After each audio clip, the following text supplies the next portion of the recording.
നമസ്കാരം, welcome back to histories. വർഷം 1861. അമേരിക്കയിലെ തിരക്കേറിയ കാലിഫോർണിയൻ കടൽ തീരം.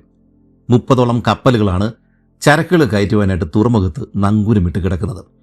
19-ാം നൂറ്റാണ്ടിലെ കച്ചവട കപ്പലുകളായിട്ടുള്ള ക്ലിപ്പർ ഷിപ്പുകളാണ് അവയിൽ ഭൂരിഭാഗവും. ആ വർഷത്തെ വിളവെടുപ്പ് അതിഗംഭീരമായിരുന്നതിനാൽ കാലിഫോർണിയയിൽ നിന്നും ടൺ കണക്കിന് ഗോതമ്പാണ് ഇപ്രാവശ്യം ഇത്തരം കപ്പലുകളിൽ കയറിപ്പോകുന്നത്. കാലിഫോർണിയയിൽ നിന്നും ഏതാണ്ട് 3-4 മാസങ്ങൾ കൊണ്ടാണ് ക്ലിപ്പർ ഷിപ്പുകൾ ചരക്കുകൾ ഇംഗ്ലണ്ടിൽ കൊണ്ടെത്തിക്കുന്നത്. അക്കാലത്തെ ഏറ്റവും വേഗതയേറിയ കപ്പലുകളാണ് ഇത്തരം ക്ലിപ്പർ ഷിപ്പുകൾ. നാവികരും കച്ചവടക്കാരൊക്കെ ഒത്തുകൂടുന്ന തുറമുഖത്തെ കോഫി ഷോപ്പുകളിൽ വിവിധ ക്ലിപ്പർ ഷിപ്പുകളുടെ പരസ്യങ്ങൾ ഒട്ടിച്ചു വെച്ചിട്ടുണ്ടായിരുന്നു. ഏറ്റവും വേഗതയിൽ സുരക്ഷിതമായിട്ട് ചരക്കുകൾ ഇംഗ്ലണ്ടിൽ എത്തിക്കാമെന്ന വാഗ്ദാനമാണ് പരസ്യങ്ങളിൽ ഉണ്ടായിരുന്നത്.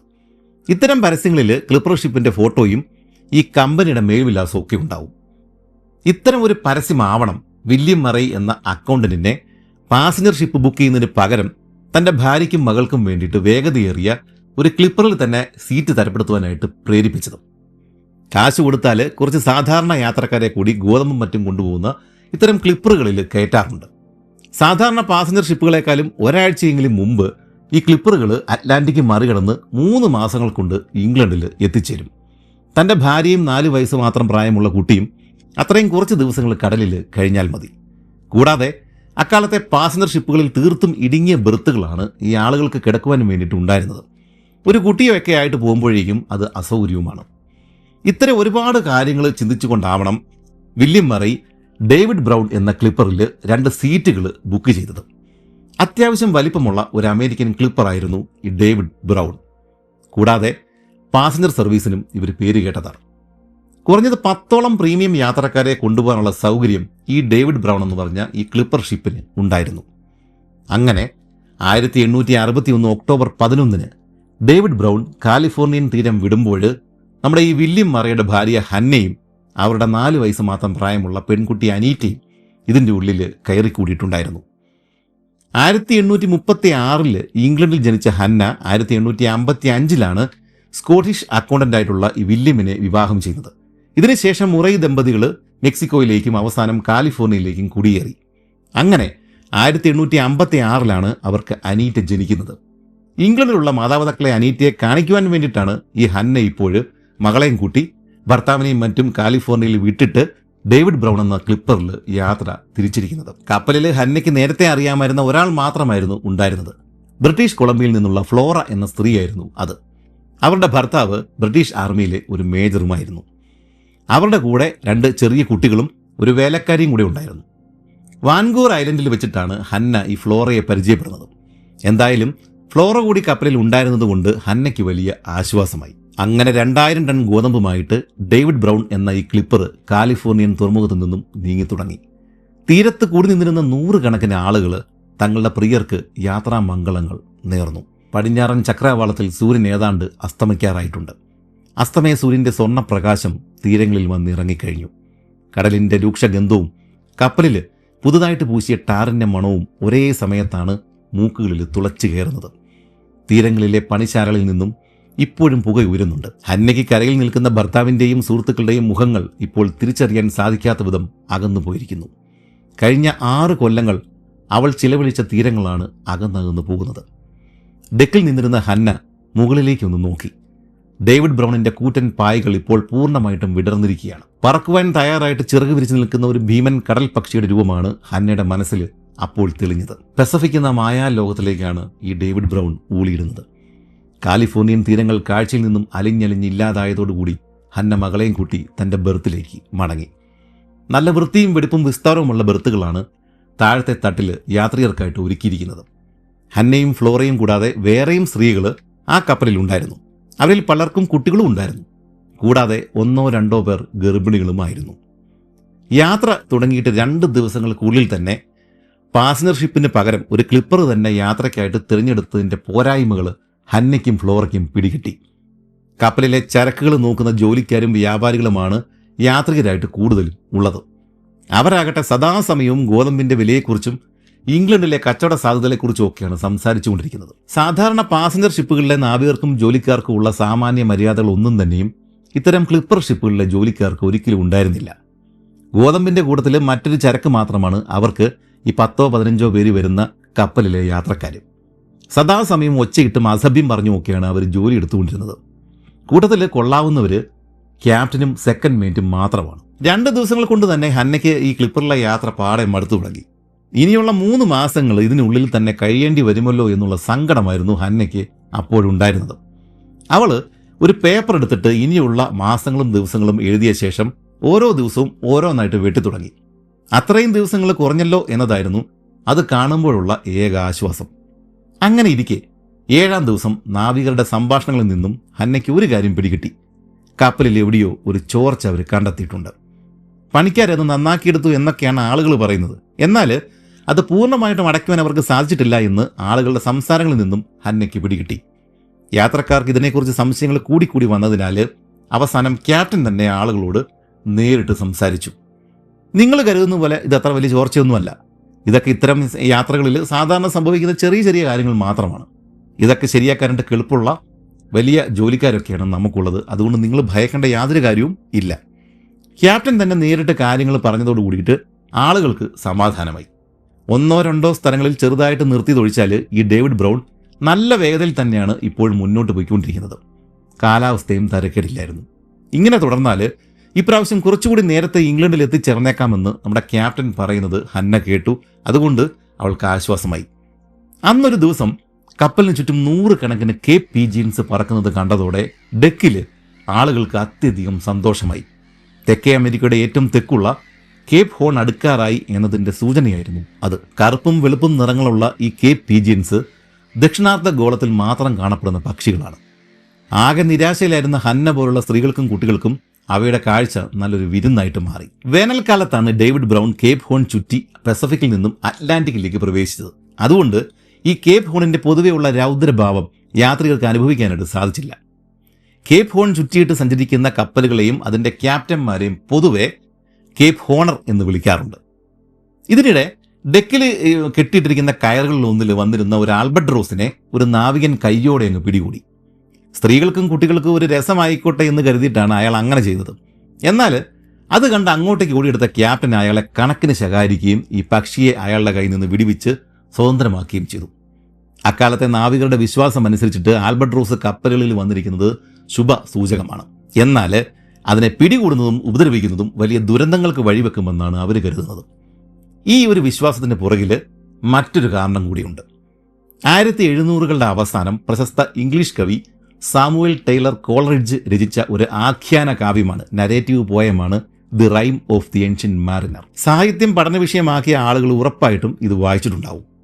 ഒരു നാവികൻ ഏതോ ഒരു വിവാഹ സൽക്കാര വേളയിൽ വെച്ചിട്ട് കണ്ടുമുട്ടിയ ഒരാളോട് താൻ നടത്തിയ ഒരു കപ്പൽ യാത്രയെക്കുറിച്ച് വിവരിക്കുന്നതായിട്ടാണ് ഈ കവിത അവതരിപ്പിച്ചിരിക്കുന്നത്. ആദ്യമൊക്കെ തനിക്ക് വിവാഹത്തിന് പങ്കെടുക്കേണ്ടതാണ്, പോകണം എന്നൊക്കെ പറയുന്ന അതിഥി പക്ഷെ നാവികന്റെ കഥ പുരോഗമിക്കുമ്പോൾ അതിൽ താല്പര്യം കാണിച്ചു തുടങ്ങും. നാവികൻ പറഞ്ഞ കഥ ഇങ്ങനെയാണ്. നാവികന്റെ കപ്പൽ ഒരു കൊടുങ്കാറ്റിൽ പെട്ടിട്ട് വഴിതെറ്റിയിട്ട് മഞ്ഞ് പാളികൾ നിറഞ്ഞ ദക്ഷിണ ധ്രുവത്തിന്റെ അരികിൽ ചെന്ന് പെടുകയാണ്. ഓസ്ട്രേലിയ തിരഞ്ഞിറങ്ങിയ ക്യാപ്റ്റൻ കുക്കിന്റെ കഥകളാവണം ഈ സാമുവൽ ടൈലർ കോളറിഡ്ജിനെ സ്വാധീനിച്ചിട്ടുള്ളത് എന്നാണ് കരുതപ്പെടുന്നത്. എന്തായാലും നാവികനും കൂട്ടരും വഴിതെറ്റി ദക്ഷിണ ധ്രുവത്തിന് അരികെ കിടന്ന് കറങ്ങുമ്പോൾ കപ്പലിൽ ഒരു ആൽബട്രോസ് പക്ഷി വന്നിരിക്കുകയും അത് നാവികർക്ക് മഞ്ഞ് പാളികളിൽ നിന്ന് രക്ഷപ്പെടാനുള്ള വഴി കാട്ടി കൊടുക്കുകയും ചെയ്തു. സന്തോഷത്തിലായ നാവികർ ആൽബട്രോസിനെ സ്നേഹിക്കുകയും അതിന് ഭക്ഷണം കൊടുക്കുകയും ചെയ്തു. എന്നാൽ നമ്മുടെ കഥാനായകനായിട്ടുള്ള ആ നാവികൻ ആ പക്ഷിയെ ഒരു ചൂണ്ടുവില്ല് ക്രോസ്ബോ ഉപയോഗിച്ചിട്ട് ഷൂട്ട് ചെയ്ത് കൊല്ലുകയാണ് ഉണ്ടായത്. ഇത് കണ്ട് ക്ഷുഭിതരായ ഈ നാവികർ കഥാനായകനോട് ദേഷ്യപ്പെട്ടെങ്കിലും ഇതിലൊന്നും വലിയ കാര്യമൊന്നും ഇല്ല എന്നും അതിനെ കൊല്ലുന്നതിൽ തെറ്റില്ല എന്നുമുള്ള അയാളുടെ അഭിപ്രായത്തോട് പിന്നീട് അവർ ചേരുകയാണ് ചെയ്തത്. എന്നാൽ പൊടുന്നനെ കാലാവസ്ഥ മാറുകയും കപ്പലിന് ഒരിക്കൽ കൂടി വഴിതെറ്റുകയും ചെയ്തു.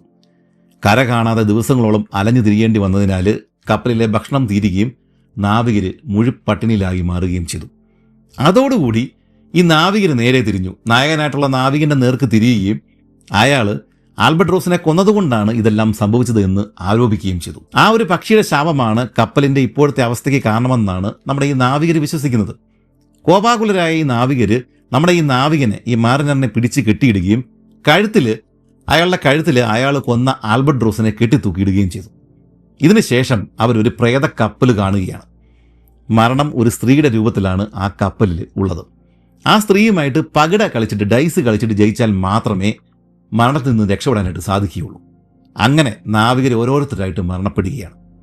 എന്നാൽ ആൽബട്രോസിനെ കൊന്നതിനാൽ നായകനായ മാറിനറിന് ഈ ഒരു മരണത്തെക്കാളും വലിയ ശിക്ഷയാണ് ലഭിക്കുന്നത്. മരണപ്പെട്ട തൻ്റെ സഹയാത്രികരുടെ ജഡങ്ങൾക്കരികെ അവരുടെ ആത്മാക്കളുടെ കുറ്റപ്പെടുത്തലുകൾ കേട്ടിട്ട് ആ കപ്പലിൽ തന്നെ അയാൾ കഴിയണം. പ്രകൃതിയെയും അതിലെ മറ്റ് ജീവജാലങ്ങളെയും സ്നേഹിക്കാത്തതായിരുന്നു ഈ മാറിനർ ചെയ്ത പ്രധാന കുറ്റം.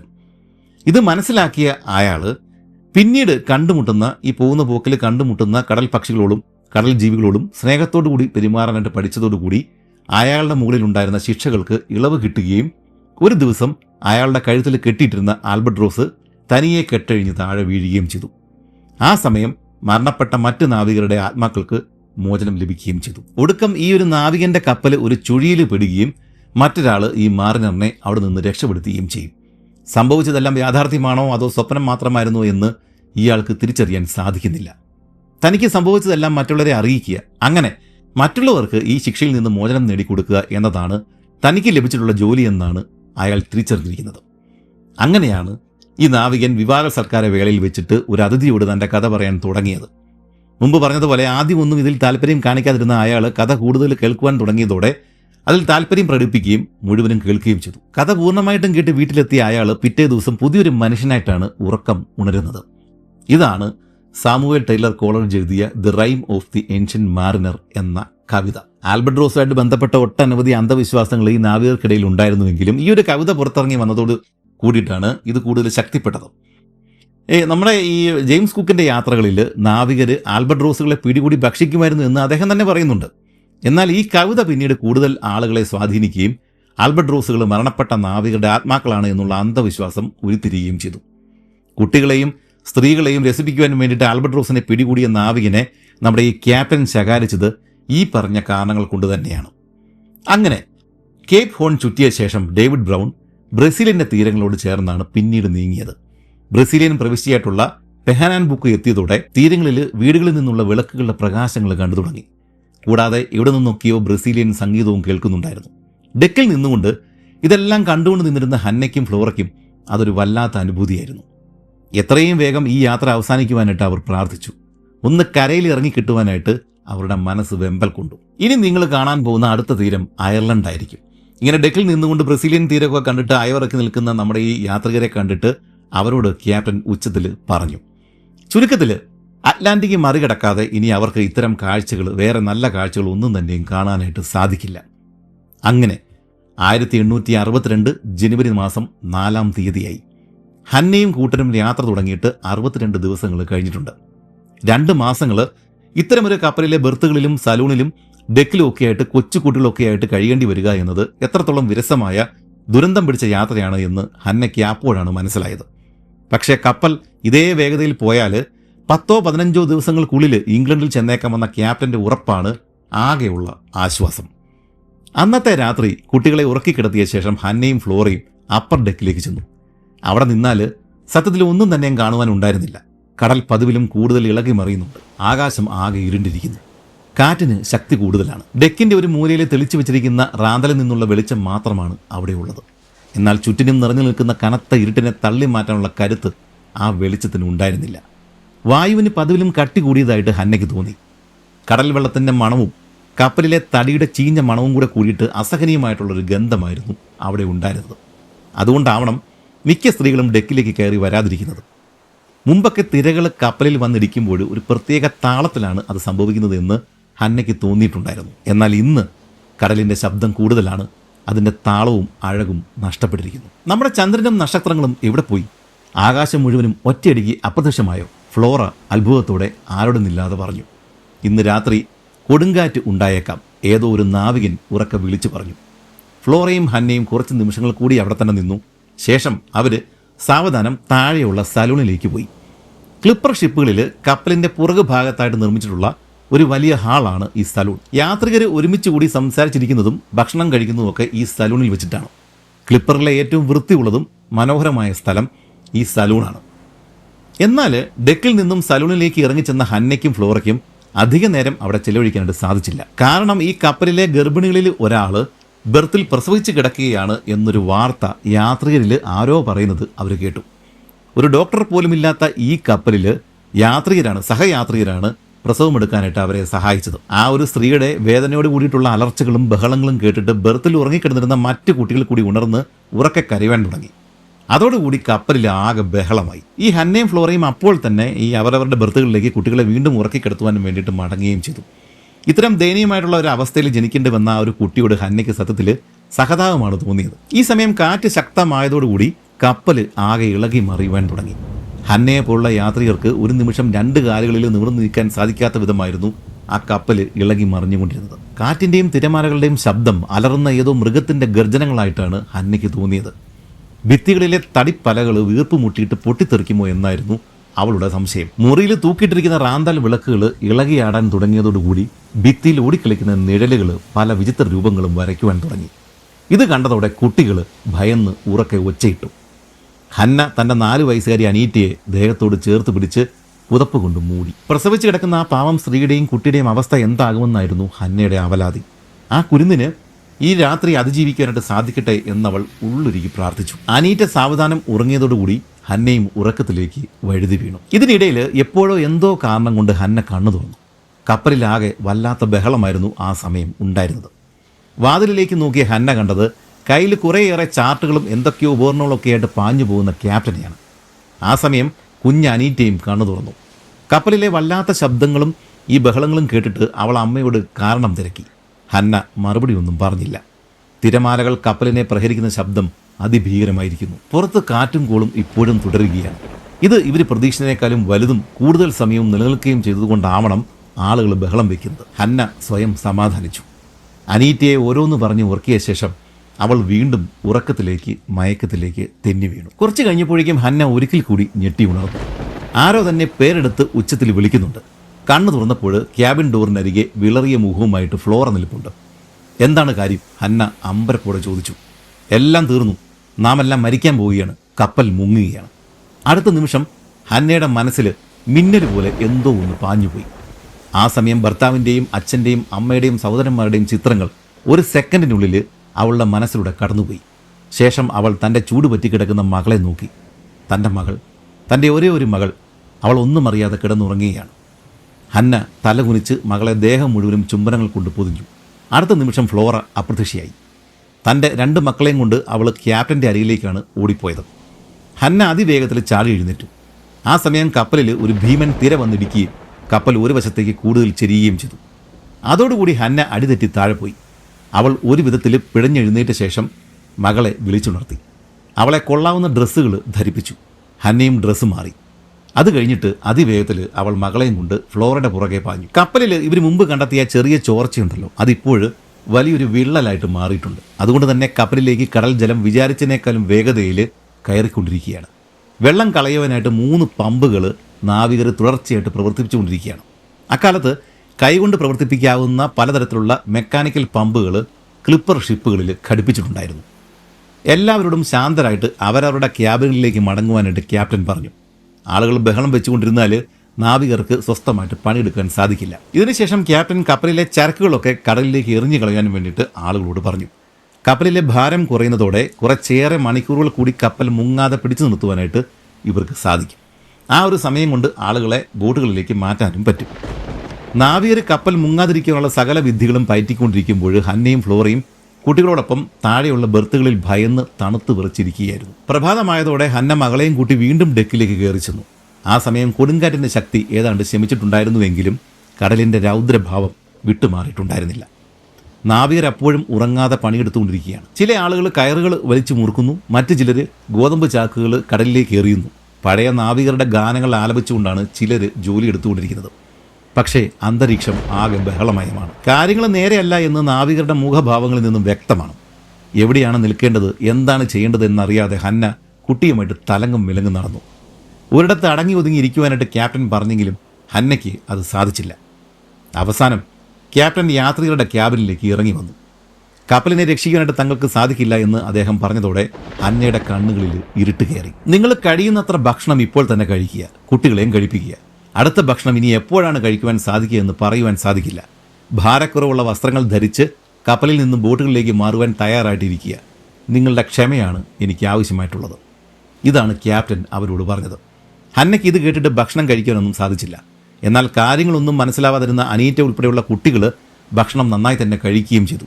ശേഷം സെയിൽ ക്ലോത്ത് കൊണ്ട് നിർമ്മിക്കപ്പെട്ട കുറച്ച് ബാഗുകൾ യാത്രികർക്ക് വിതരണം ചെയ്യപ്പെട്ടു. കപ്പലിലെ പായകൾ നിർമ്മിക്കാൻ വേണ്ടിയിട്ട് ഉപയോഗിക്കുന്ന മെറ്റീരിയലാണ് ഈ സെയിൽ ക്ലോത്ത്. അക്കാലത്ത് ലിനൻ ആണ് കൂടുതലായിട്ടും ഇതിനായിട്ട് ഉപയോഗിച്ചുകൊണ്ടിരുന്നത്.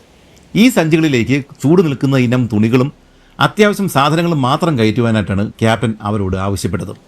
ഈ സഞ്ചി അല്ലാതെ മറ്റൊന്നും കൈവശം ഉണ്ടായിരിക്കരുത്. ഹന്ന തനിക്കും മകൾക്കും വേണ്ടുന്ന അത്യാവശ്യം തുണികൾ മാത്രം അതിലേക്ക് മാറ്റി. താൻ കൂടെ കൊണ്ടുവന്നിട്ടുള്ള മറ്റ് വിലപിടിപ്പുള്ള വസ്തുക്കളും പണവും അവർക്ക് ഉപേക്ഷിക്കേണ്ടി വന്നു. ഇപ്പോൾ ജീവൻ രക്ഷിക്കുക എന്നതാണ് പ്രധാനം. ഇതിനുശേഷം ഇപ്പോൾ ധരിച്ചിരിക്കുന്ന വസ്ത്രത്തിന്റെ മുകളിലേക്ക് അനീറ്റയെ മറ്റൊരു വസ്ത്രവും കൂടി ഈ ഹന്ന ധരിപ്പിച്ചു. കൂടാതെ തലയും ചെവിയും മൂടുന്ന വിധത്തിൽ അവളെ തുണി കൊണ്ട് തണുപ്പ് ശരീരത്തിലേക്ക് കയറാത്ത വിധം പൊതിയുകയും ചെയ്തു. ഈ സമയം കപ്പൽ കൂടുതൽ ഭയാനകമായ വിധത്തിൽ ആടി ഉലയുവാൻ തുടങ്ങി. അതോടുകൂടി സാധനങ്ങളും മറ്റും കപ്പലിനുള്ളിൽ കിടന്ന് അങ്ങോട്ടും ഇങ്ങോട്ടും ഉരുണ്ടു തുടങ്ങി. നമ്മൾ ടൈറ്റാനിക് സിനിമയിലൊക്കെ കണ്ടതാണ്.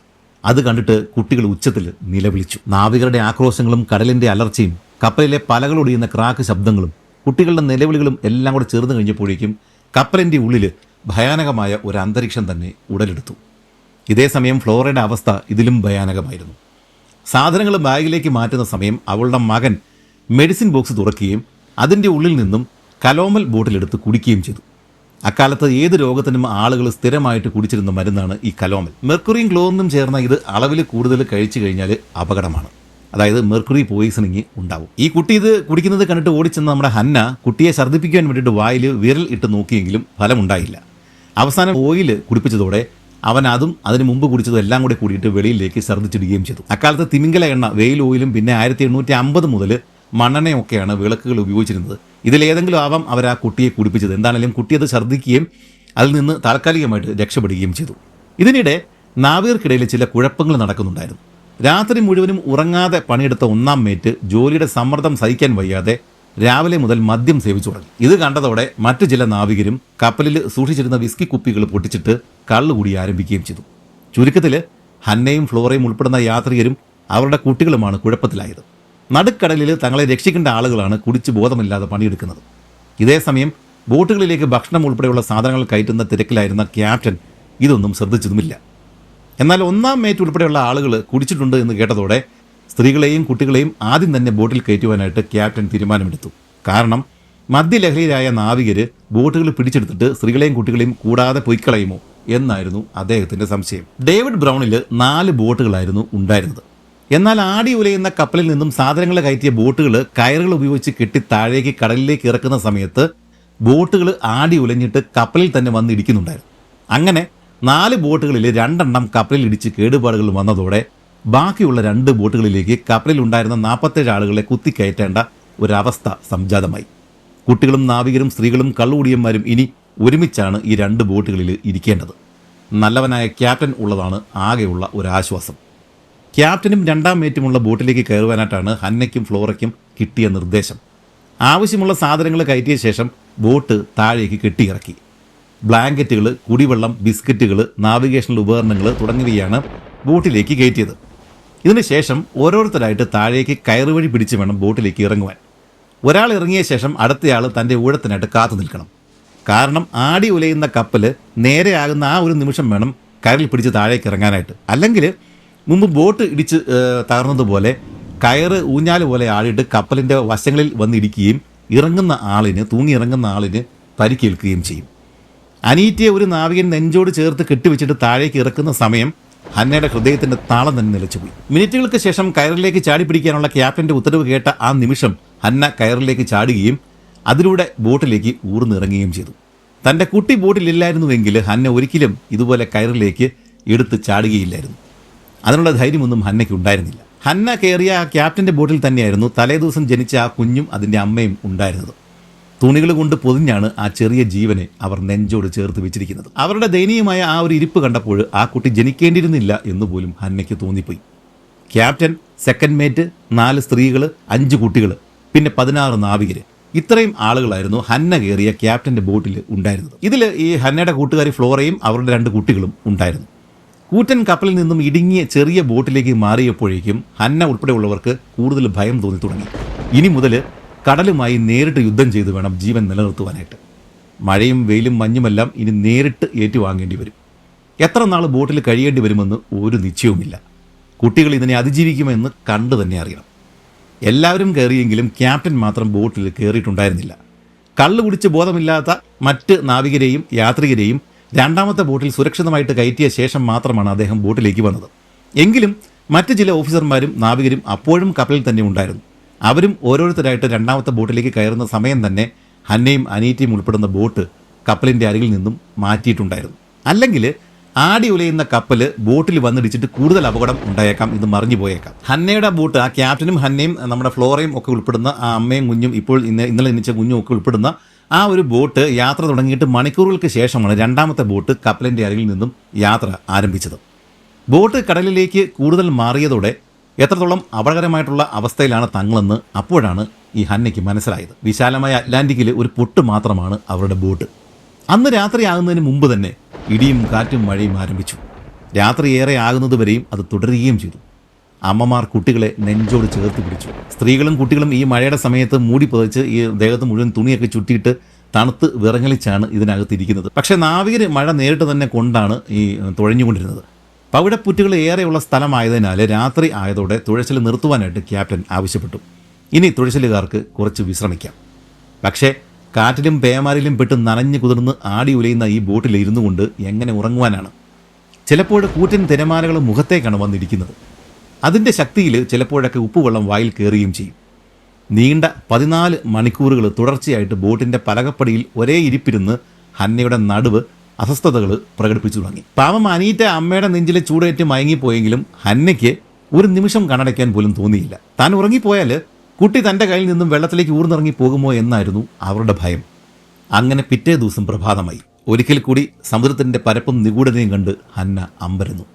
സൂര്യനെയും നക്ഷത്രങ്ങളെയും നോക്കി ദിശ കണ്ടെത്തി തങ്ങളെ മുന്നോട്ട് നയിക്കുന്ന ക്യാപ്റ്റനെ അവൾ അത്ഭുതത്തോടെയാണ് നോക്കിയത്.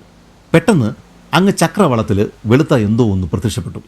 അതൊരു കപ്പലാവണമേ എന്നായിരുന്നു എല്ലാവരുടെയും പ്രാർത്ഥന. ആകാംക്ഷയോടെ സകല കണ്ണുകളും ആ ഒരു വെളുത്ത വസ്തുവിലേക്ക് നോക്കി തന്നെ നിന്നു. അത് പക്ഷേ കപ്പലായിരുന്നില്ല, പകരം അവരുടെ കൂടെ ഉണ്ടായിരുന്ന രണ്ടാമത്തെ ബോട്ടായിരുന്നു. അവരും കുഴപ്പമൊന്നും കൂടാതെ രക്ഷപ്പെട്ടതിൽ ഹന്നയ്ക്കും ബാക്കിയുള്ളവർക്കും സന്തോഷമായി. അവരോട് കുറച്ച് അടുത്ത് വന്ന ശേഷം സംസാരിക്കണമെന്ന് പോലും നമ്മുടെ ഹന്ന ആഗ്രഹിച്ചു. അതിൽ പല ആളുകളെയും കപ്പലിൽ വെച്ച് ഇവർ പരിചയപ്പെട്ടതാണ്.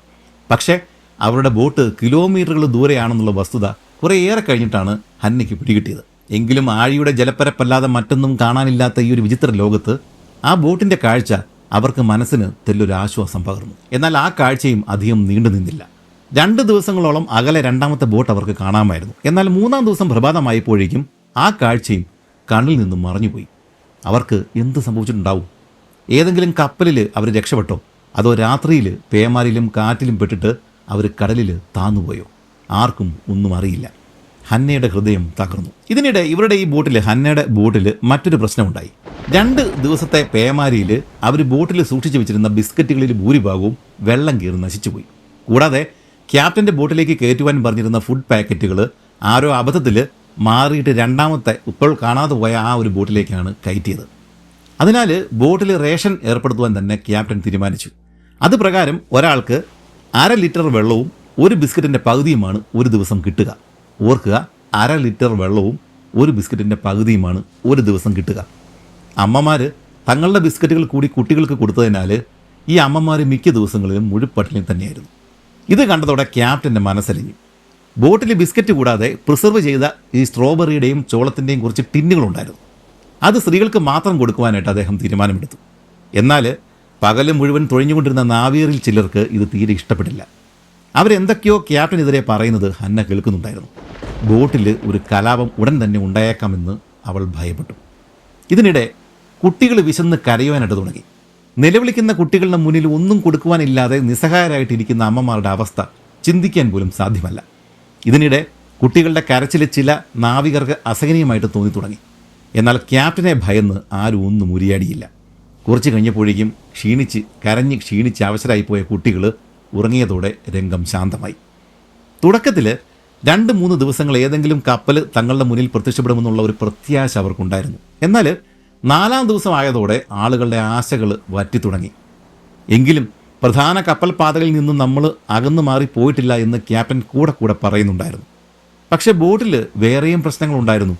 തുടക്കം മുതലേ ബോട്ടിൽ ചെറിയൊരു ചോർച്ചയുണ്ടായിരുന്നു. ചെറിയ പാത്രങ്ങളിൽ വെള്ളം മാറി കോരിക്കളഞ്ഞിട്ടാണ് നാവികർ ഈ ബോട്ട് മുങ്ങാതെ കൊണ്ടുപോയിക്കൊണ്ടിരിക്കുന്നത്. അതായത് സദാസമയവും ഉപ്പ് വെള്ളത്തിൽ കാലുകൾ മുങ്ങിയിട്ടാണ് ഈ ബോട്ടിലെ ആളുകൾ ഇരിക്കുന്നത്. എത്ര ദിവസം ഇതേ രീതിയിൽ ഈ കാല് ഈ തണുത്ത കടൽ ജലത്തിൽ മുക്കിയിരിക്കും? അങ്ങനെ ഇരുന്ന് കഴിഞ്ഞാൽ രോഗങ്ങൾ എന്തെങ്കിലും വരുമോ? ഇങ്ങനെയുള്ള കാര്യങ്ങളൊക്കെ ഹന്നയുടെ മനസ്സിൽ ഉണ്ടായി. അവൾ ഭയപ്പെട്ടു. ക്യാപ്റ്റന്റെ ഉത്തരവ് പ്രകാരം രാത്രി മുഴുവനും സ്ത്രീകളും കുട്ടികളും ബോട്ടിന്റെ മധ്യഭാഗത്താണ് ഇരിക്കേണ്ടത്. അങ്ങനെ ഈ ബോട്ടിന്റെ മധ്യഭാഗത്ത് ഈ 4 സ്ത്രീകളും 5 കുട്ടികളും അങ്ങോട്ടും ഇങ്ങോട്ടും കെട്ടിപ്പിടിച്ചിരുന്നിട്ട് ഇവർ കാര്യങ്ങളൊക്കെ അങ്ങോട്ടും ഇങ്ങോട്ടും എന്തെങ്കിലുമൊക്കെ പറഞ്ഞ് അങ്ങോട്ടും ഇങ്ങോട്ടും ആശ്വസിപ്പിച്ചിട്ടാണ് രാവിലെ വരെയും ഈ ബോട്ടിന്റെ മധ്യഭാഗത്തിരുന്ന് തള്ളി നീക്കുന്നത്. പ്രഭാതമാകുമ്പോഴേക്കും അവിടെ നിന്ന് മാറി മറ്റെവിടെയെങ്കിലുമൊക്കെ ഇരിക്കാം. നാവികർക്ക് തുഴയുവാനുള്ള സൗകര്യത്തിന് വേണ്ടിയിട്ടാണ് ഈ ഒരു അറേഞ്ച്മെന്റ് ചെയ്തിരിക്കുന്നത്. അര ബിസ്ക്കറ്റ് മാത്രം കഴിക്കുന്നത് കൊണ്ട് പ്രഭാത കൃത്യങ്ങൾ നിർവഹിക്കേണ്ട ആവശ്യം ആർക്കും ഉണ്ടായതുമില്ല. 1-2 ദിവസങ്ങൾ കഴിഞ്ഞതോടെ കുട്ടികൾ ക്ഷീണിച്ച അവശരായി. അതോടുകൂടി ഭക്ഷണത്തിന് വേണ്ടിയുള്ള നിലവിളികൾ ശമിച്ചു. പിന്നീട് കുട്ടികൾ സദാസമയവും ക്ഷീണിച്ച അവശരായിട്ട് ഉറങ്ങുവാൻ തുടങ്ങി. പകൽ സമയം സൂര്യൻ്റെ നേരിട്ടുള്ള വെയിലേറ്റ് സകലരും ക്ഷീണിച്ച അവശരായി. കുട്ടികളെ തുണി കൊണ്ട് മൂടിയിട്ട് അമ്മമാർ നെഞ്ചോട് ചേർത്ത് സംരക്ഷിച്ചു. പകൽ സമയം മുഴുവൻ ഈ ജലപ്പരപ്പിലേക്ക് തന്നെ നോക്കി ഒന്നും ചിന്തിക്കാതെയാണ് ഹന്ന ഉൾപ്പെടെയുള്ള ആളുകൾ ഇരിക്കുന്നത്.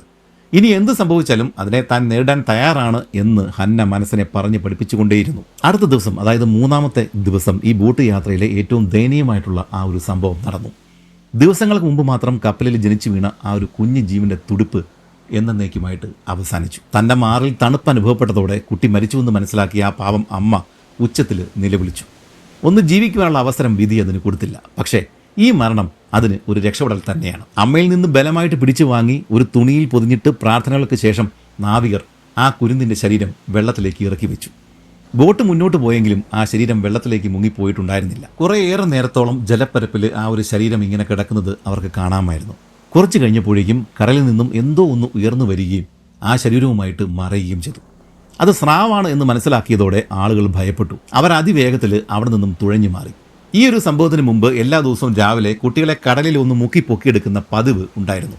കുട്ടികളുടെ ആരോഗ്യം നിലനിർത്തുവാനായിട്ട് അത് നല്ലതാണ് എന്ന് മുതിർന്ന നാവികർ പറഞ്ഞതിൻ്റെ അടിസ്ഥാനത്തിലാണ് അമ്മമാർ അങ്ങനെ ചെയ്തിരുന്നത്. എന്നാൽ മരണപ്പെട്ട കുഞ്ഞിൻ്റെ ശരീരം സ്രാവ് കൊത്തിയെടുക്കുന്നത് കണ്ടതോടെ അവർ പിന്നീട് കുട്ടികളെ വെള്ളത്തിൽ മുക്കുവാനായിട്ട് ധൈര്യപ്പെട്ടില്ല. ഒരു പായ്മരം മാത്രമുണ്ടായിരുന്ന ഒരു ബോട്ടായിരുന്നു ഇവരുടേത്. അതായത് തുഴയുകയും വേണം, കാറ്റിൻ്റെ ശക്തിയിൽ മുന്നോട്ട് പോകാനായിട്ട് സാധിക്കുകയും ചെയ്യും. എല്ലാ ദിവസവും ക്യാപ്റ്റൻ പായ്മരത്തിൻ്റെ മുകളിലേക്ക് ഒരു നാവികനെ കയറ്റിവിടും. ഏതെങ്കിലും കപ്പലിൻ്റെ സാന്നിധ്യമുണ്ടോ എന്ന് നോക്കുവാൻ വേണ്ടിയിട്ടായിരുന്നു അത്. അയാൾ കൊടിമരത്തിലേക്ക് കയറുമ്പോൾ ആളുകൾ ആകാംക്ഷയോടെ അയാൾ എന്താണ് പറയാൻ പോകുന്നത് എന്ന് നോക്കിയിരിക്കും. എന്നാൽ എല്ലാ ദിവസവും നിരാശയായിരുന്നു ഫലം. രാവിലെ നല്ല വെയിൽ, ഉച്ച കഴിഞ്ഞിട്ട് പെരുമഴ, രാത്രിയിൽ കാറ്റും തണുപ്പും. ഈ സമയത്തെല്ലാം സ്ത്രീകളും നാവികരും ഒരേ വസ്ത്രങ്ങൾ തന്നെയാണ് അണിഞ്ഞിരുന്നത്. എന്നാൽ ഹന്ന അനീറ്റയുടെ 1-2 വസ്ത്രങ്ങൾ കൂടി ബാഗിൽ എടുത്തിട്ടുണ്ടായിരുന്നു. അതുകൊണ്ട് പകൽ സമയം ചൂടുള്ള സമയത്ത് അത് ശരീരത്തിൻ്റെ പുറത്തിട്ട് ഉണക്കുവാൻ വേണ്ടിയിട്ട് അവൾ ശ്രമിച്ചിരുന്നു. എന്നാൽ അത് ഉണങ്ങുന്നതിന് മുമ്പ് തന്നെ അടുത്ത മഴയും പെയ്യും. അതുകൊണ്ട് ഈ അനീറ്റയും നനഞ്ഞ വസ്ത്രങ്ങൾ തന്നെയാണ് സദാസമയവും ധരിച്ചിരുന്നത്. മുമ്പ് പറഞ്ഞല്ലോ, ഇവരുടെ ബോട്ടിന് ലീക്കുണ്ട്. അതുകൊണ്ട് തന്നെ ഇവരുടെ കാലുകൾ എപ്പോഴും സദാസമയവും ഉപ്പ് വെള്ളത്തിലാണ് ഇരിക്കുന്നത്. അതുകൊണ്ട് തന്നെ സ്ത്രീകളുടെയും കുട്ടികളുടെയും ദേഹത്ത് പൊട്ടലും വർണ്ണങ്ങളും പ്രത്യക്ഷപ്പെട്ടു തുടങ്ങി. രാത്രി മഴ പെയ്യുമ്പോൾ വെള്ളം കപ്പുകളിലും തുണികളിലും ശേഖരിക്കാനായിട്ട് ആളുകൾ ശ്രമിച്ചിട്ടുണ്ടായിരുന്നു. എന്നാൽ അതെല്ലാവർക്കും തികയുമായിരുന്നില്ല. ഒരു ദിവസം രാത്രി ഈ മഴ പെയ്തു കഴിഞ്ഞപ്പോഴേക്കും ഹന്ന മുകളിലേക്ക് വായ പൊളിച്ചിരുന്ന് കുറച്ച് വെള്ളം വായിൽ കൊള്ളുകയും അനീറ്റയ്ക്ക് ഒരു ചുംബനത്തോടൊപ്പം അത് പകർന്നു കൊടുക്കുകയും ചെയ്തു. എന്നാൽ ഹന്ന വീണ്ടും വായ തുറന്നു കഴിഞ്ഞപ്പോഴേക്കും ശക്തമായ ഒരു തിരമാല വന്നടിക്കുകയും വായ മുഴുവനും ഉപ്പുവെള്ളം നിറയുകയും അബദ്ധത്തിൽ അത് വിഴുങ്ങുകയും ചെയ്തു. അതുകൊണ്ട് ഈ ഹന്ന കുറേയേറെ നേരം പിന്നീട് ഛർദ്ദിക്കുകയും ചെയ്തു. രാത്രിയിലെ കിടപ്പായിരുന്നു ഇതിലും ഭീകരം. അങ്ങോട്ടും ഇങ്ങോട്ടും തോന്നിയ രീതിയിലാണ് ആളുകൾ കിടന്നിരുന്നത്. പലപ്പോഴും മറ്റൊരാളുടെ വൃത്തിഹീനമായിട്ടുള്ള കാല് മുഖത്തിൻ്റെ അരികിൽ ഉണ്ടാവും. ചിലപ്പോൾ അടുത്ത് കിടക്കുന്ന ആൾ ഉറക്കത്തിൽ മറിഞ്ഞ് കുട്ടികളുടെ ദേഹത്തേക്ക് ഉരുണ്ടു വീഴും. പലപ്പോഴും അമ്മമാരുടെ ആക്രോശങ്ങൾ കേട്ടിട്ടാണ് ക്യാപ്റ്റൻ കണ്ണ് തുറക്കുക. കാല് മാറ്റി അടങ്ങി ഒതുങ്ങി കിടക്ക് എന്ന് അദ്ദേഹം ആക്രോശിക്കുമ്പോൾ ഒരു കൂർക്കം വലി മാത്രമായിരിക്കും മറുപടി. കാര്യങ്ങൾ ഇങ്ങനെ മുന്നോട്ട് പോകുമ്പോഴാണ് മറ്റൊരു പ്രശ്നം ഉടലെടുത്തത്. കപ്പലിൽ നിന്നും ഇറങ്ങുമ്പോൾ തന്നെ ഹന്ന 1-2 ബോട്ടിൽ ബിയറും വൈനും ബാഗിൽ എടുത്തിട്ടുണ്ടായിരുന്നു. ക്യാപ്റ്റനോട് അതിനെക്കുറിച്ച് പറഞ്ഞു കഴിഞ്ഞപ്പോഴേക്കും അദ്ദേഹം പറഞ്ഞത് സ്ത്രീകൾ പങ്കിട്ടെടുത്തോ, ഞങ്ങൾക്ക് വേണ്ട എന്ന് പറയുകയും ചെയ്തു. ഒരു ദിവസം ഒരു കനത്ത മഴയ്ക്ക് ശേഷം തണുത്ത് വിറച്ചിരിക്കുമ്പോൾ കുടിക്കുവാനായിട്ട് വൈൻ തിരഞ്ഞപ്പോഴാണ് അത് നഷ്ടപ്പെട്ട വിവരം ഹന്ന അറിയുന്നത്. രാത്രിയുടെ മറവിൽ ആരോ അതെടുത്ത് മോഷ്ടിച്ച് കുടിച്ചിട്ടുണ്ട്. ഇതറിഞ്ഞ ക്യാപ്റ്റൻ അത്യധികം കോപാകുലനായി. പാവപ്പെട്ട സ്ത്രീകൾക്കും കുട്ടികൾക്കും കുടിക്കാൻ വെച്ചതിൽ നിന്നും ആരാണ് മോഷ്ടിച്ചത്? ക്യാപ്റ്റൻ അലറി. എന്നാൽ ബോട്ടിലാകെ നിശബ്ദതയായിരുന്നു ഉണ്ടായിരുന്നത്. ഈ ബോട്ടിൽ ആരാണ് ഇത്ര ക്രൂരൻ? ക്യാപ്റ്റൻ വീണ്ടും ചോദിച്ചു. ക്യാപ്റ്റന്റെ ദേഷ്യം ഒന്ന് ശമിച്ചുകൊള്ളട്ടെ എന്ന് കരുതിയിട്ടാവണം ആരും ഒന്നും ഉരിയാടിയില്ല. എന്നാൽ താൻ ഇത് കണ്ടുപിടിക്കുമെന്ന് ക്യാപ്റ്റൻ പ്രതിജ്ഞയെടുത്തു. ഇത് കേട്ടിട്ട് ഭയന്നുപോയ കുറ്റവാളി പിറ്റേ ദിവസം ക്യാപ്റ്റൻ ശാന്തനായിട്ടിരിക്കുന്ന സമയത്ത് വന്നിട്ട് താനാണ് മോഷ്ടിച്ചതെന്ന് സമ്മതിക്കുകയും ചെയ്തു. എന്നാൽ കുറ്റസമ്മതം കേട്ടതോടെ ക്യാപ്റ്റന്റെ ഭാവം മാറി. ഇത്തരം അവസരങ്ങളിൽ ഭക്ഷണം മോഷ്ടിക്കുന്നത് മരണത്തിനർഹമായ കുറ്റകൃത്യമാണ്. ഇത്തരക്കാരെ ബോട്ടിൽ വെച്ച് ഉറപ്പിക്കാൻ ഞാൻ സമ്മതിക്കില്ല. ക്യാപ്റ്റൻ ദേഷ്യത്തോടെ അലറിക്കൊണ്ട് അവനെ ബോട്ടിൽ നിന്നും വെള്ളത്തിലേക്ക് എടുത്ത് എറിയുവാനായിട്ട് ആജ്ഞാപിച്ചു. ഇത് കേട്ടതോടെ ഹന്നയും ഫ്ലോറയും മറ്റ് സ്ത്രീകളും ക്യാപ്റ്റനോട് അവനെ വെറുതെ വിടണമെന്ന് അപേക്ഷിച്ചു. തങ്ങൾ പറഞ്ഞ പരാതി ഇത്തരത്തിൽ കലാശിക്കുമെന്ന് സ്ത്രീകൾ ഒരിക്കലും സ്വപ്നത്തിൽ പോലും കരുതിയിട്ടുണ്ടായിരുന്നില്ല. അവസാനം കുട്ടികൾ കൂടി കരയാൻ തുടങ്ങിയതോടെ ക്യാപ്റ്റൻ തീരുമാനം മാറ്റുകയും ഇനി ആരെങ്കിലും ഇത് ആവർത്തിച്ചാൽ താൻ കരുണ കാണിക്കില്ല എന്ന് ഉറക്കെ പ്രഖ്യാപിക്കുകയും ചെയ്തു. അങ്ങനെ 9ാമത്തെ ദിവസമായി. സകല ആളുകളും ക്ഷീണിച്ച് അവശരായി കഴിഞ്ഞു. 1-2 ദിവസങ്ങൾക്കുള്ളിൽ പട്ടിണി മൂലം ആരെങ്കിലും മരിക്കുമെന്ന് ഉറപ്പാണ്. നാവികരിൽ പകുതി ആളുകൾക്ക് മാത്രമാണ് ഇപ്പോഴും തുഴയുവാനുള്ള ആരോഗ്യം അവശേഷിക്കുന്നത്. കൂടാതെ രാത്രിയും പകലും മാറി മാറി തുഴയുവാനായിട്ട് ക്യാപ്റ്റൻ നിർദ്ദേശത്തോട് കൂടിയിട്ട് ഈ ബോട്ടിൽ എതിർപ്പുകൾ പ്രത്യക്ഷപ്പെട്ടു തുടങ്ങി. ഇതിനിടെ ആരോ മരിച്ച കുഞ്ഞിനെ വെറുതെ കടലിൽ എറിഞ്ഞു കളയേണ്ട ആവശ്യമില്ലായിരുന്നു എന്നൊരു വാചകം പറയുന്നത് ഹന്ന കേട്ടു. അതിനെ ഭക്ഷണമാക്കാമായിരുന്നു എന്നാണ് അയാൾ പറയുന്നത്. ഞെട്ടിപ്പോയ ഹന്ന തൻ്റെ മകളുടെ മുഖത്തേക്ക് ഒന്ന് നോക്കി. വിശപ്പ് മൂത്ത് നാവികർക്ക് ഭ്രാന്തിൻ്റെ ലക്ഷണങ്ങൾ കാണിച്ചു തുടങ്ങിയിരിക്കുന്നു. 9ാം ദിവസം രാത്രി ഹന്ന ഉറങ്ങിയതേയില്ല. ബോട്ടിൽ സംഭവിക്കാൻ പാടില്ലാത്തത് എന്തെങ്കിലും സംഭവിച്ചേക്കാം. അന്ന് രാത്രി സകല ആളുകളും ഉറങ്ങുമ്പോൾ 2 നാവികർ തമ്മിൽ അടക്കം പറയുന്നത് ഹന്ന ശ്രദ്ധിച്ചു. ഒരു മാർഗവുമില്ലെങ്കിൽ കുട്ടികളെ കൊന്നു തിന്നാമെന്നാണ് അവർ പറയുന്നത്.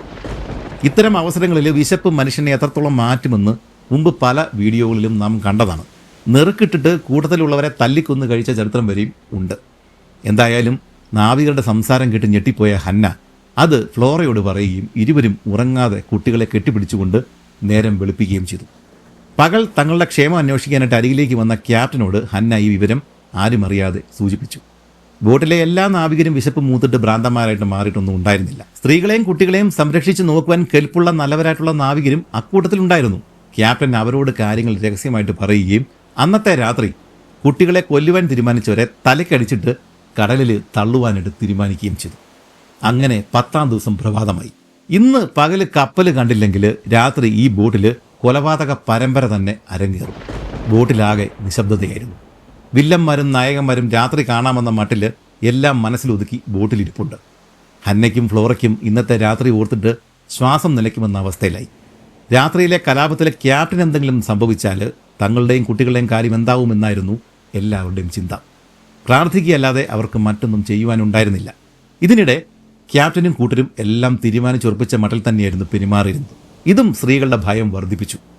അന്നത്തെ പകൽ 11 മണിയായതോടെ സെയിൽ സെയിൽ എന്ന് ഒരാൾ ഉച്ചത്തിൽ അലറുവാൻ തുടങ്ങി.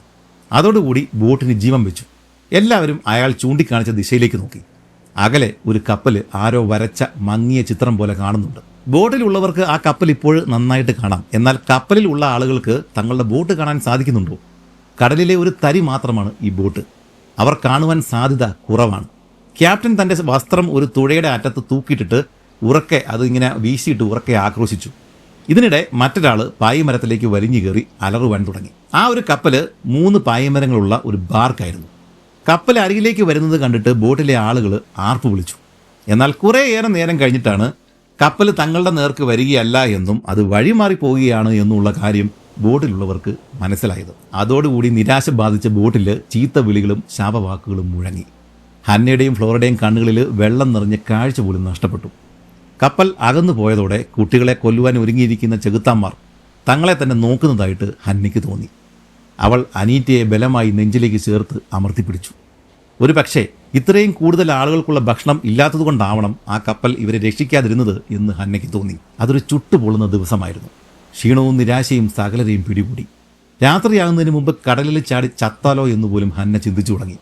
അങ്ങനെ വൈകുന്നേരം 3 മണിയായതോടുകൂടി വീണ്ടും ഒരു നാവികൻ സെയിൽ സെയിൽ എന്ന് ഉച്ചത്തിൽ അലറുവാൻ തുടങ്ങി. ഇപ്രാവശ്യം അതിന് തണുത്ത പ്രതികരണമാണ് ബോട്ടിൽ ഉണ്ടായത്. ആളുകൾക്ക് പ്രതീക്ഷ മുഴുവനും നഷ്ടപ്പെട്ടിരിക്കുന്നു. എന്നാൽ ഇപ്രാവശ്യം വലിയൊരു കപ്പലാണ് ഇവരുടെ മുന്നിൽ ഇപ്പോൾ പ്രത്യക്ഷപ്പെട്ടിരിക്കുന്നത്. പായ്മരത്തിൽ കയറിയ നാവികൻ കൈകൾ ഉയർത്തി അവരുടെ ശ്രദ്ധ ഇങ്ങോട്ടേക്ക് ആകർഷിക്കുവാനായിട്ട് ശ്രമിക്കുന്നുണ്ട്. സ്ത്രീകളും കുട്ടികളും ബോട്ടിനോട് ചേർന്ന് കമിഴ്ന്ന് കിടക്കുക ക്യാപ്റ്റൻ നിർദ്ദേശിച്ചു. കൂടുതൽ ആളുകളുണ്ടെന്ന് കരുതിയിട്ട് രാവിലെ സംഭവിച്ചതുപോലെ കപ്പൽ മാറിപ്പോകണ്ട എന്നോർത്തിട്ടാണ് ക്യാപ്റ്റൻ അങ്ങനെ പറഞ്ഞത്. ഹന്നയും ഫ്ലോറയും മറ്റുള്ളവരും അതനുസരിക്കുകയും ചെയ്തു. എന്നാൽ കുറച്ച് കഴിഞ്ഞപ്പോഴേക്കും കപ്പൽ അനങ്ങാതെ തന്നെ നിൽക്കുന്നതായിട്ട് അവർക്ക് തോന്നി. സ്ത്രീകൾ കുനിഞ്ഞു തന്നെ ഇരിക്കുക, ബാക്കിയുള്ളവർ കപ്പലിൻ്റെ നേർക്ക് ആഞ്ഞ് തുഴയുക. ക്യാപ്റ്റൻ അലറി. അത് കേട്ടതോടെ നാവികർ അവരിൽ അവശേഷിച്ചിരുന്ന സകല ഊർജവും പുറത്തെടുത്ത് കപ്പലിന് നേർക്ക് തുഴഞ്ഞു തുടങ്ങി. കപ്പലിൻ്റെ ഏതാണ്ട് അരികിലെത്തിയതോടെ ക്യാപ്റ്റൻ ഉറക്കെ പറഞ്ഞു, സ്പാനിയാർഡ്സ്, ഇതൊരു സ്പാനിഷ് കപ്പലാണ്. അത് കേട്ടതോടെ ആകാംക്ഷ സഹിക്കുക വയ്യാതെ ഹന്നയും ഫ്ലോറയും തല ഉയർത്തി ഒന്ന് നോക്കി. ഒരു കൂറ്റൻ കപ്പലിൻ്റെ അരികിലാണ് അവരിപ്പോഴുള്ളത്. കപ്പലിൻ്റെ മുകളിൽ നിന്നും ആകാംക്ഷയോടെ ഒട്ടനവധി ആളുകളാണ് ബോട്ടിലേക്ക് തന്നെ നോക്കി നിൽക്കുന്നത്. സ്പാനിഷ് ബാർക്കായ ഒബ്സർവദോർ എന്ന് പറഞ്ഞ കപ്പലായിരുന്നു അത്. നമ്മുടെ സകല വീഡിയോകളിലും വില്ലൻ പരിവേഷമുള്ള സ്പാനിയാർഡ്സ് പക്ഷേ ഇപ്രാവശ്യം പതിവ് തെറ്റിച്ചു. ബോട്ടിലുള്ളവരെ അത്ഭുതപ്പെടുത്തിക്കൊണ്ട് കപ്പലിൽ നിന്നും കയറുകൾ താഴേക്ക് ഇറങ്ങി വന്നു. അതുകൂടാതെ സ്ത്രീകളെയും കുട്ടികളെയും കയറ്റുവാനായിട്ട് സ്പാനിഷ് നാവികരും കയറ് വഴി താഴേക്ക് ഇറങ്ങി വന്നു. ഹന്നയ്ക്ക് താൻ കാണുന്നത് സത്യമാണോ സ്വപ്നമാണോ എന്ന് ആദ്യമൊന്നും വിശ്വസിക്കാനേ സാധിച്ചില്ല.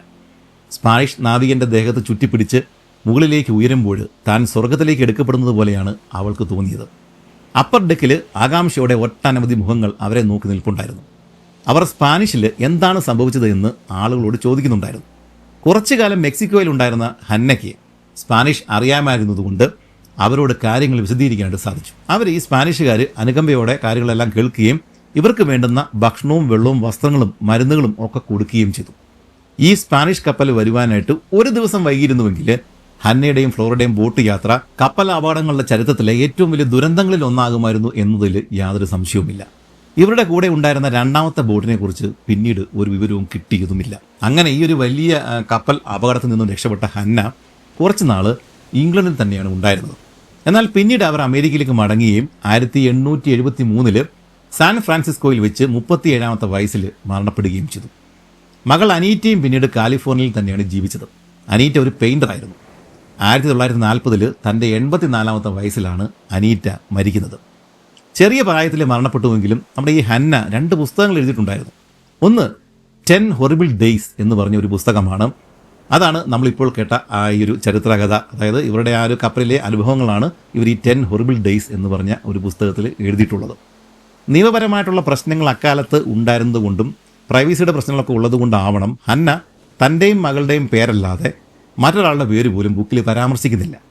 ബോട്ടിലെ സംഭവങ്ങൾ തന്നെയായിരിക്കും ഇതിൻ്റെ കാരണം ബോട്ടിൽ ഈ കുട്ടികളെ കൊല്ലാൻ വേണ്ടിയിട്ട് ഒരു പ്ലോട്ട് ഉണ്ടായി, അവരെ കൊല്ലാൻ വേണ്ടിയിട്ട് ക്യാപ്റ്റൻ പ്ലോട്ട് ഉണ്ടാക്കി, അങ്ങനെ പല പ്രശ്നങ്ങൾ ഉണ്ടായിട്ടുണ്ട്. അതുകൊണ്ട് ഇവർക്കാർക്കും യാതൊരു കുഴപ്പവും, പ്രത്യേകിച്ച് ക്യാപ്റ്റന് യാതൊരു കുഴപ്പവും ഉണ്ടാകാതിരിക്കാൻ വേണ്ടിയിട്ടായിരിക്കണം ഹന്ന ഇദ്ദേഹത്തിൻ്റെ പേരിൽ ഉൾപ്പെടെ ആരുടെയും പേരും ഈ ഒരു പുസ്തകത്തിൽ പറയുന്നില്ല. എന്നാൽ അക്കാലത്തെ ക്ലിപ്പർ ഷിപ്പുകളിൽ ഡേവിഡ് ബ്രൗണിനെ തിരഞ്ഞ എനിക്ക് മനസ്സിലായത് ജോർജ് ബ്രവസ്റ്റർ എന്ന് പറഞ്ഞ ഒരാളായിരുന്നു ക്യാപ്റ്റൻ എന്നാണ്. ഈ ക്യാപ്റ്റൻ്റെ പേര് കണ്ടുപിടിക്കാൻ വേണ്ടിയിട്ട് കുറേയേറെ സമയങ്ങൾ ചെലവഴിക്കേണ്ടി വന്നിട്ടുണ്ട്. എങ്കിലും ജോർജ് ബ്രവസ്റ്റർ എന്നൊരാളെ നമുക്ക് കിട്ടി. അതുപോലെ തന്നെ കപ്പലിലും ബോട്ടിലും ഉണ്ടായിരുന്ന കൂട്ടുകാരുടെ പേര് ഫ്ലോറ. പക്ഷേ ഫ്ലോറയെന്ന് ഈ പുസ്തകത്തിൽ എഴുതിയിട്ടില്ല. അതിന് പകരം എഫ് എന്ന് പറഞ്ഞ ഒരു അക്ഷരം മാത്രമാണ് നമ്മുടെ ഈ ഹന്ന അവരുടെ പുസ്തകത്തിൽ ഈ 10 ഹൊറിബിൾ ഡേയ്സ് എന്ന് പറഞ്ഞ പുസ്തകത്തിൽ എഴുതി വെച്ചിരിക്കുന്നത്. അതിനാൽ അക്കാലത്തെ പേരുകളിൽ വളരെ സാധാരണമായിട്ടുള്ള ഫ്ലോറ എന്ന പേര് കൂട്ടുകാരിക്ക് ഞാൻ തന്നെ കൊടുത്തതാണ്. ഇതുകൂടാതെ ലില്യൻസ് ഇൻഹെറിറ്റൻസ് എന്ന് പറഞ്ഞ പേരിൽ ഒരു നോവലും ഒട്ടനവധി ചെറു ലേഖനങ്ങളും നമ്മുടെ ഈ ഹന്ന പിന്നീട് എഴുതിയിട്ടുണ്ട്, ഈ 37ാമത്തെ വയസ്സിൽ മരിക്കുന്നതിന് മുമ്പ്. ഇതുകൂടാതെ ക്ലിപ്പർ ഷിപ്പുകളെ കുറിച്ച് പഠിക്കാനായിട്ട് ദ ക്ലിപ്പർ ഷിപ്പ് ഇറ എന്ന് പറഞ്ഞൊരു ബുക്കും the American build clipper ship എന്ന് പറഞ്ഞൊരു ബുക്കും ഈ ഒരു വീഡിയോയ്ക്ക് വേണ്ടിയിട്ട് ഞാൻ റെഫർ ചെയ്തിട്ടുണ്ട്. അവസാനമായിട്ട് ആണ്ടിൽ ഒരിക്കലെങ്കിലും പറയാറുള്ള ഒരു കാര്യം ഞാൻ വീണ്ടും ആവർത്തിക്കുകയാണ്. കമൻറ്റ് ചെയ്യണം. അതുകൂടാതെ 10 കൂട്ടുകാരോട് നമ്മുടെ ചാനലിൻ്റെ കാര്യം പറയണം. നന്ദി, നമസ്കാരം.